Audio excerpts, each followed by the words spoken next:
This is John with WTI. And as I'm a normal guy that it's really simple when it comes to cooking. I do all my meals, or I try to do all my meals at my house. And this is where this Naturisimo Maggi seasoning comes into place. And what I like the most about this is just how it's so simple and uncomplicated. Just to add this to any one of your meals, to any one of the meats that you want to go and cook. Easy, nice flavor, and it's actually has a nice taste.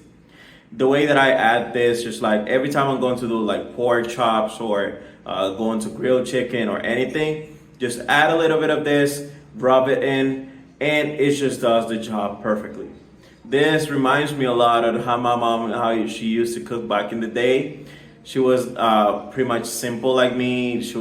Was not the 5, 10, 20 different ingredients for cooking. It feels simple. It feels really uncomplicated, and that's the way to go for me while I'm cooking. So this was John with WTI, and that was my point of view.